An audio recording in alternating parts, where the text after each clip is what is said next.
When I was a kid, my neighbor and best friend had this incredible in ground swimming pool in his backyard. During the summers, we'd spend so much time in that pool. Sometimes our families would all get together and have a little barbecue, a little pool party in his backyard, and a bunch of kids would play in the pool. And for some reason, I have this vivid memory of Jello squares. I think they also call them Knox blocks. There were always Jello squares at those barbecues. Do you remember Jello squares? And those things are awesome. Jello you could like pick up and eat with your hands in the shape of a square. That was great. Anyway, that wasn't my point. The pool. Oh yeah, the pool. My neighbor's pool was it was truly one of my favorite places. I loved it. And there was a diving board. That diving board was the central attraction. And when it was your turn to get on the diving board, it felt like everyone was watching you. Now, I'll be honest, I am not a good diver. I wasn't then, and I am not now. I'll be honest, I'm like too afraid of slipping at the last minute and like knocking my head on the board or something. I'm timid on a diving board. I'm hesitant. My diving skills can't come close to my imagining the worst case scenario skills. But when I'd work up the courage to dive in, man, that was the stuff. And as I remember it, I'd take a deep breath. I'd dig deep into my belly for some bravery, and I'd take two steps and bounce once and then spring off the board. And sometimes I'd even pull off a flip, and the parents and all the friends and neighbors, they'd all go wild. Man, I was living. I share all that to remind us all of the power of diving in, even when it's scary, especially when it's scary.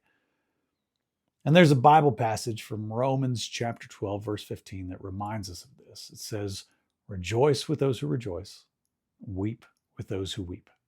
I love this passage. I talk about this passage a lot.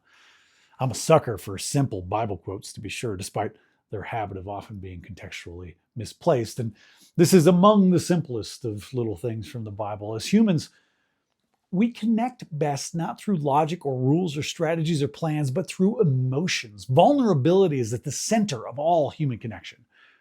We are called in this little passage to welcome and display our emotions, both joy and sorrow, because those emotions are perhaps the purest expressions of our humanity and the most efficient pathways for us to connect with one another.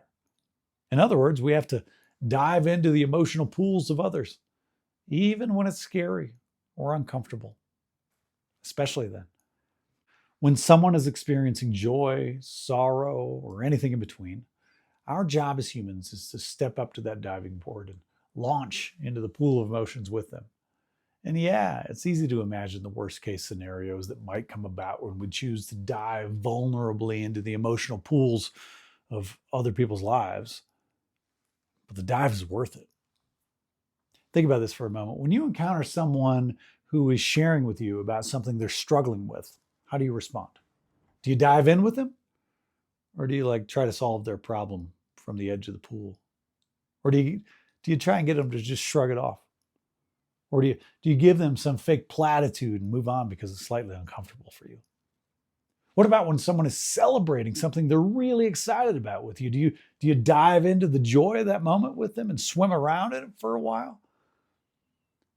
Or do you see it as an opportunity to talk about yourself? Or maybe you again offer a quick word of encouragement and try to move on because you're uncomfortable with joy and busy. Too often people invite us over to their pool party of true human emotion and we choose not to dive in. We all just want someone to swim in the pool of life with. We all just want someone else to vulnerably step up to the diving board and cannonball into the chilly waters of humanity alongside us. Here's a short prayer. Today I pray for the strength to stand in the darkness alongside others when they face shadows. And I pray to reflect the light of others when they shine.